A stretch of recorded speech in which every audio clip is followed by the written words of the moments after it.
Okay ठीक है, ठीक है। शिवांगी दरवाज़ा लॉक कर देना। सर जा रहे हैं, दरवाज़ा लॉक कर देना। देखो इधर स्टार्ट करते हैं, ठीक है।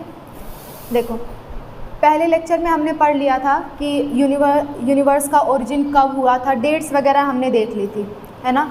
सेकेंड लेक्चर में हमने ये पढ़ लिया था कि आपकी जो यूनिवर्स है वो पूरा का पूरा यूनिवर्स कैसे बना था, यानी कि ओरिजिन ऑफ यूनिवर्स हमने बिग बैंग थ्योरी वाली पढ़ ली थी। क्लियर। हमारा यूनिवर्स बन गया, यानी कि यूनिवर्स में फिर अर्थ बन गई, इतनी चीज़ें हमने देख ली थी। अब हम क्या देखने जा रहे हैं कि अर्थ पे लाइफ कैसे आई, यानी कि ओरिजिन ऑफ लाइफ कैसे आई, ठीक है। अच्छा एक बात मैं बता दूं, ओरिजिन ऑफ लाइफ नाम की एक बुक लिखी गई थी ओपैरिन द्वारा, ठीक है। किसने लिखा था? ओपैरिन ने। तो ये भी आप याद रख सकते हो, ओरिजिन ऑफ लाइफ नाम की एक बुक लिखी गई थी, बुक लिखी थी ओपैरिन ने।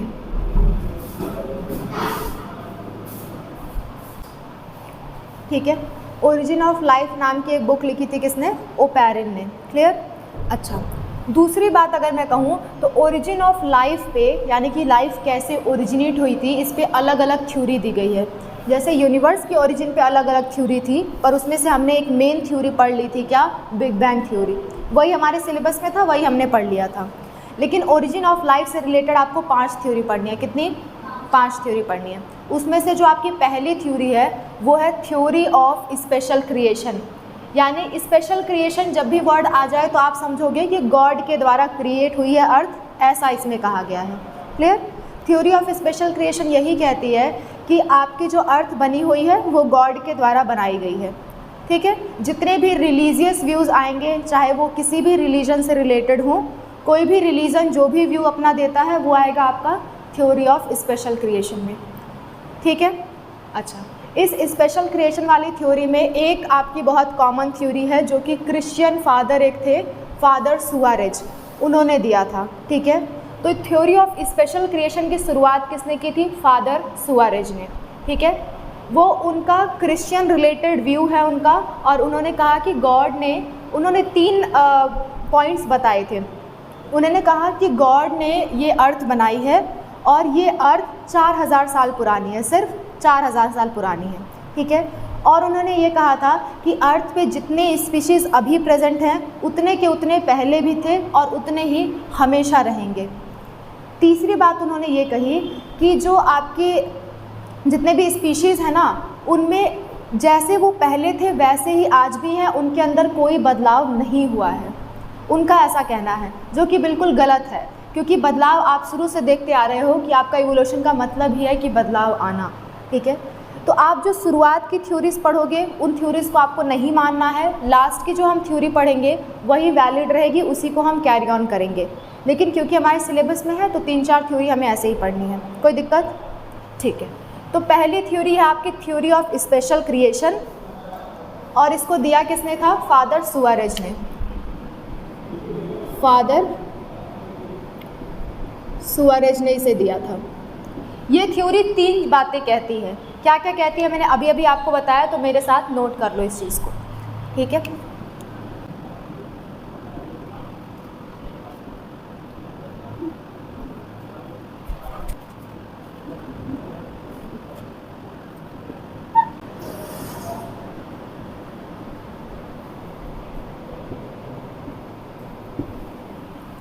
तो देखो इन्होंने 3 बातें कही थी, जैसा कि मैंने अभी अभी बताया।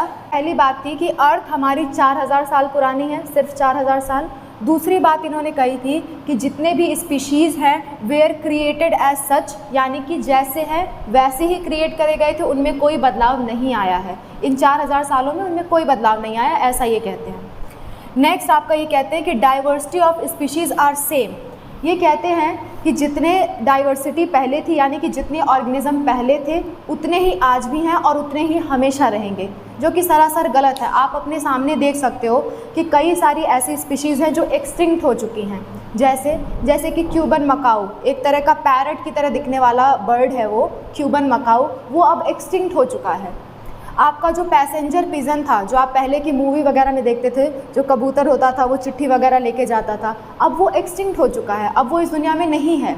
लेकिन फादर सुआरेज क्या कह रहे हैं कि जितने भी स्पीशीज़ पहले थे उतने आज भी हैं और उतने ही रहेंगे, ठीक है, तो ये थ्योरी यहीं पे गलत हो जाती है। क्लियर। सेकेंड हमारी थ्योरी आती है कॉस्मिक पैनस्पर्मिया थ्योरी। कौन सी थ्योरी? Cosmic panspermia theory. तो सेकेंड थ्योरी लिखो, कॉस्मिक पैनस्पर्मिया थ्योरी। देखो, कॉस्मिक मतलब होता है स्पेस से रिलेटेड, है ना, जो भी आपकी स्पेस की चीज़ें होंगी उसे हम कॉस्मिक वर्ड से डिनोट करते हैं।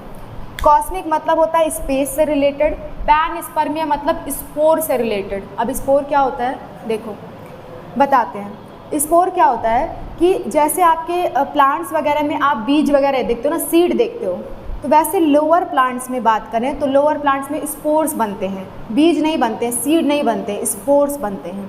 ठीक है, वही स्पोर्स बाद में चल के क्या बनाते हैं, नई लाइफ बनाते हैं, बाद में चलकर नई लाइफ बनाते हैं वही। ठीक है, देखो कॉस्मिक पैनस्पर्मिया थ्योरी यही कहती है कि जो भी आपके ऑर्गेनिजम्स बने हैं वो स्पेस से कहीं से स्पोर्स आए हुए थे, उन स्पोर्स से बने हुए हैं।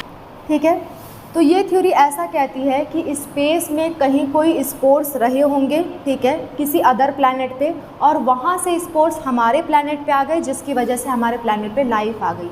ठीक है, ये थ्योरी ऐसा कहती है। यानी कि पैनस्पर्मिया रिलेटेड है आपकी स्पोर वर्ड से, और कॉस्मिक मतलब होता है स्पेस, यानी कि स्पेस से स्पोर्स आए हुए हैं किसी अदर प्लैनेट से, वो हमारे अर्थ पे आ गए और हमारे अर्थ पे लाइफ बननी शुरू हो गई, ऐसा ये थ्योरी कहती है। और ये थ्योरी को ज़्यादातर एस्ट्रोलॉजर्स लोग मानते हैं, जो एस्ट्रोनॉट्स वगैरह होते हैं, एस्ट्रोनॉट्स जो होते हैं वो लोग मानते हैं, यानी कि जो स्पेस में ट्रैवल करते हैं वो लोग इस थ्योरी को ज़्यादा मानते हैं। ठीक है, तो ये फेवरेट आइडिया है एस्ट्रोनॉट्स का। एस्ट्रोनॉट्स इस थ्योरी को ज़्यादा सपोर्ट करते हैं। ठीक है, अच्छा आपको नाम याद रखना है, पहली थ्योरी जो आपकी थ्योरी ऑफ स्पेशल क्रिएशन है उसके सपोर्टर्स हैं फादर सुआरेज, और जितने भी रिलीजियस व्यू आएंगे, जितने भी अलग अलग रिलीजन के लोग जो कहते हैं, वो सारे के सारे आप किस में मानोगे, स्पेशल क्रिएशन वाली थ्योरी में। दूसरी थ्योरी आपकी जो कॉस्मिक पैनस्पर्मिया थ्योरी है वो फेवरेट आइडिया है एस्ट्रोनॉट्स की, जितने भी आपके स्पेस ट्रैवलर्स हैं वो इस थ्योरी को ज़्यादा मानते हैं। आगे चलकर हम 3 थ्योरी और पढ़ेंगे, आपकी theory of abiogenesis, theory of biogenesis और ओपैरिन हल्डेन थ्योरी, जो कि आपकी मॉडर्न थ्योरी होगी। ओपैरिन हल्डेन थ्योरी को हम बहुत ही डिटेल में पढ़ेंगे और उसी को लेके आगे बढ़ेंगे। इन सारी थ्योरी को आपको मानने की ज़रूरत नहीं है, ये पुरानी थ्योरी हैं, अब डिस्कार्ड हो चुकी हैं। क्लियर? तो कल हम पढ़ेंगे आपकी बाकी के 3 थ्योरीज़ के बारे में। ओके, चलो।